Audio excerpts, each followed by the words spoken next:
Et là, il y a la parole qui fâche. De Cheikh Mansour al-Bahouti, il a un sharh al-Muntaha. Qu'est-ce qu'il dit?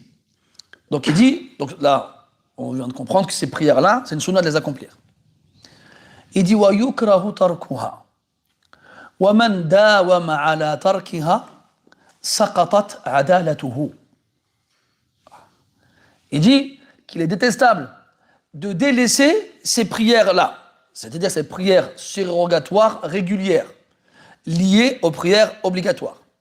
Et quiconque les délaisse constamment, en gros ne les fait jamais, saqatat adalatuhu. C'est-à-dire que sa droiture tombe. Quand on dit de droiture, on a vu l'adala dans le mustalah, c'est ta dignité auprès des gens. Qu'est-ce qui va faire qu'on te considérera comme étant quelqu'un de fiable, d'honorable et de confiance? Ça veut dire quoi? Si ta adala elle tombe, on n'accepte pas ton témoignage. Tu vas chez le qadi, pour n'importe quelle affaire dans laquelle on te demanderait de témoigner, on n'accepte pas ton témoignage. Que ça soit un contrat de vente, ou un endettement, ou un mariage, ou autre. Ou imagine quelqu'un qui veut accuser une personne d'adultère, ou de fornication. Dans n'importe quel de ces cas et d'autres, on n'accepte pas ton témoignage. Si on sait que tu ne fais pas ces prières-là, tu ne les fais pas. Jamais. T'imagines, toi? Qu'est-ce qu'on doit dire de celui qui ne fait pas les prières obligatoires?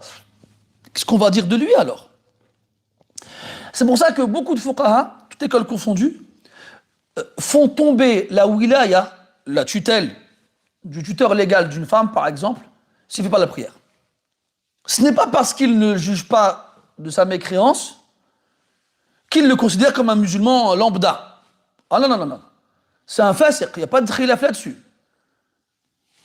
Aqallu ahwalihi, de ceux qui ne prient pas, je ne parle pas de la prière obligatoire, je ne parle pas de ceux qui ne prient pas les prières surrogatoires. C'est un fasiq. Et si une femme elle veut se marier, par exemple, et que le qadi il voit que son père tarikul lis-salah, il dit non, tu ne la maries pas, toi. Elle va dire à la fille, ramène ton grand-père, ou là ton oncle, ou là ton frère, ou c'est un fils, ton fils, mais ton père il ne te marie pas. Et ça, on le précise et on le répète, c'est le qadi qui dit ça. C'est pas toi, c'est pas moi. D'accord? Comme les frères et les sœurs underground. D'accord? Donc, tout ça, pourquoi on dit ça? C'est pour que les gens soient conscients de la gravité de l'acte. Que ce soit le fait de délaisser les prières surrogatoires, wallahi, mes frères. Des fois, on a déjà vu ça ensemble, des fois, il y a des masaïl. Tu les regardes comme ça, tu dis, subhanallah. Ajib, wallah. C'est-à-dire qu'il y a des masaïl qui sont cités dans les livres de fiqh qui montrent le salah et le fadl des gens avant. Comme on avait vu que yukraha qira'at al-Qur'an fi rak'ah, مثلا, qui est détestable de lire le Coran kullah, entièrement dans une rak'ah. Je veux dire que les fuqaha, ils étaient obligés de dire ça dans leurs livres. Parce que les gens, ils le faisaient. Ils voulaient tellement faire le maximum que des fois, bien vouloir pousse à dépasser certaines limites.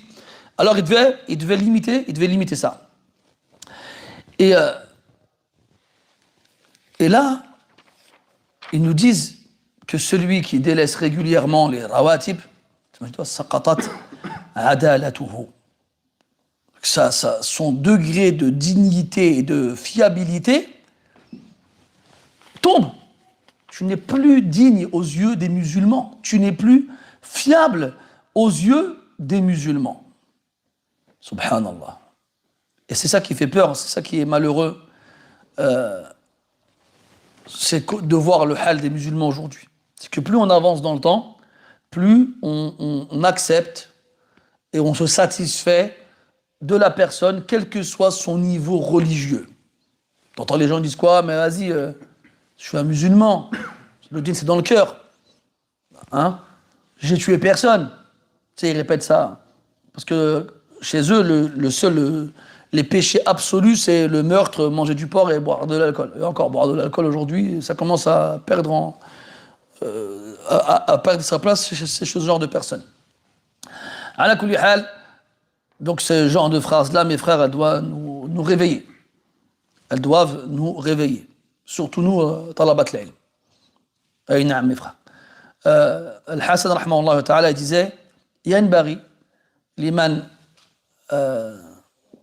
c'est quoi déjà il disait ينبغي لمن فاق الناس في العلم أن يفوقهم في العمل. ذكرنا الكلام بالمعنى. Il incombe à celui qui surpasse les gens en science de les surpasser dans les actes. C'est pas juste une question de j'apprends et c'est tout. Non. Il faut que cette science-là se voie sur toi. Il le faut. Donc celui qui a plus de science que les gens doit avoir plus d'action qu'eux. Et quand tu vois justement que les awam qui n'ont pas d'ilm, ils ratent pas la prière à la mosquée, ils font des rawatib, ils ratent pas les rawatib, ils font duha, ils font qiyam al-layl, ils jeûnent. Toi t'es là, t'es en train de dire qala Allah, wa qala Rasul, wa qala fulan, wa qala allan, t'es là, t'es en train de tubhiru an-nas bi'ilmik, t'es là, tu choques les gens avec ta science, tu vois, il est trop balèze lui.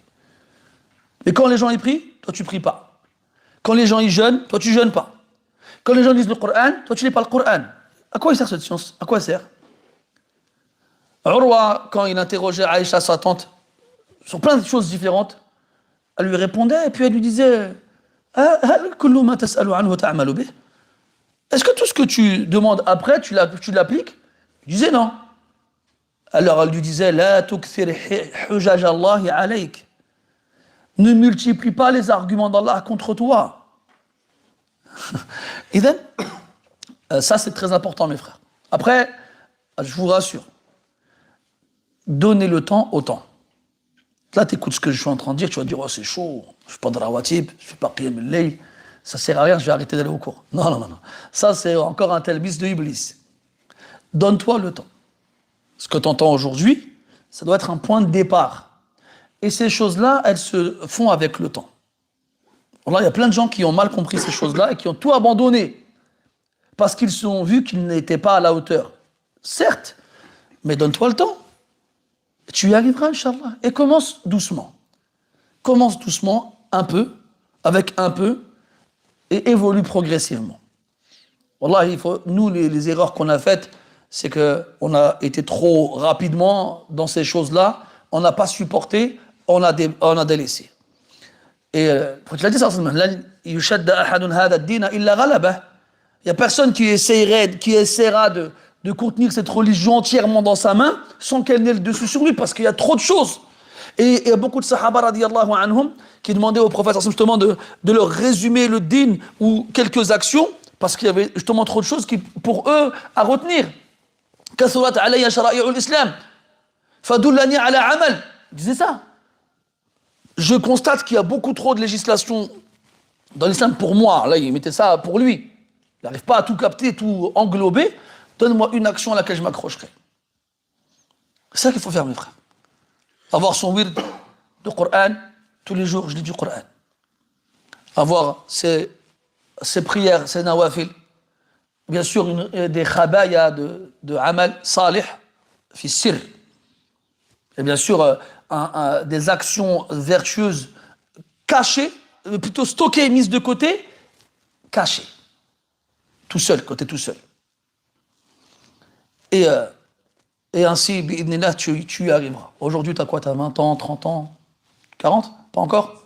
Non, pas encore, mashallah. 40 ans. Faisait aussi 40, non? Oh, asmahli, 39. Asmahli, 39 hijri ou bien...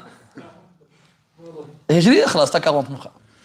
Alors, quand tu n'as pas la quarantaine, et que tu n'as pas encore ces habitudes-là, vas-y tranquille, arrête. Tranquille. Chouïa. Tu commences avec Doha, rak'atay. Essaye de les faire pendant 1 an. Pendant 1 an, tu arrives à faire Doha tous les jours, mashallah. Fais rawatib. Bon, en général, quand je dis Doha, parce que la plupart des musulmans, ils font la ratiba del Fajr et celle de l'Isha. Ça? La plupart des musulmans, ils les font. Puis donc, tu fais Doha. Après, rajoute à ratiba del Fajr et de l'Isha, celle de Maghrib. Pourquoi tu verras? On verra après pourquoi celle de Maghrib. Après, il te restera quoi? Celle de Dhuhr. Ça veut dire qu'on 5 ans, تقريبا, t'as le duha et t'as le rawatib. Et chaque fois, tu te donnes 1 an pour t'y habituer. Pareil pour le siyam. Commence avec 1 jour dans le mois. 1 jour dans le mois.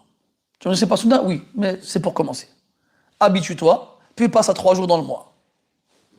Habitue-toi, puis essaye de passer à lundi et jeudi. Si tu y arrives, tant mieux. Si tu n'y arrives pas, takfik 3 ayyam. 3 jours te suffisent. C'est ce qu'il faisait Abu Huraira, radiyallahu anhu. Si tu arrives lundi et jeudi et que tu as une facilité dans le siyam, fais 1 jour sur 2. Qiyam al-layl, tu commences avec rak'atayn. Khafifatayn. 2 unités légères. Après, ratibat al-isha. Puis, tu t'y habitues. Alors, rajoute 2. Et essaye d'évoluer comme ça. Et souviens-toi, le hadith du prophète sallallahu alayhi wa sallam, man tala umruhu wa hasuna amaluhu.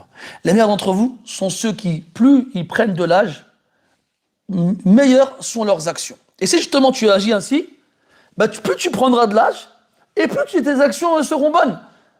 Et à ce moment-là, quand tu seras à un certain âge, tu auras finalement réussi à faire tout ça. Tu prieras le rawatib, et tu prieras le duha, et tu prieras la nuit, et tu jeûneras le jour, et tu liras le Coran.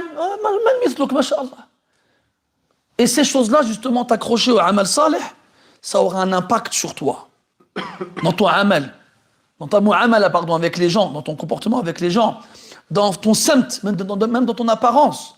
Il y aura un waqar, tu vas être, entre guillemets, comment on dit, charismatique. Quand tu as du charisme, les gens, ils vont le voir sur toi. Ils vont le voir sur toi. Dans ta façon de parler. Tu vas devenir hakim, tu vas devenir sage. C'est des choses qui laissent des sur ton âme, sur ton cœur, sur ton corps. Et c'est pour ça que justement, quand tu arrives à un certain âge, les gens, ils sont 50, 60, 70, tu les vois, ils sont là, tu les vois, tu dis, machin, tu le vois, tu sens que c'est quelqu'un de particulier. Tu le sens. Donc il faut se donner le temps. Et si Allah il nous prête longue vie, et qu'à la fin de notre vie, on est meilleur qu'au début, voilà, on a tout gagné. Quand on s'est donné le temps justement d'arriver à ce stade-là. Et donc mes frères, ne désespérez pas, quand vous entendez ces choses-là, tu dis, oh là là, c'est chaud, j'ai pas d'adala, je suis pas le rawatib, vas-y, je suis un fasek, je suis fichu, laisse tomber, je vais aller avec Sahab le tiercé. Non. Reste à la mosquée, mon frère.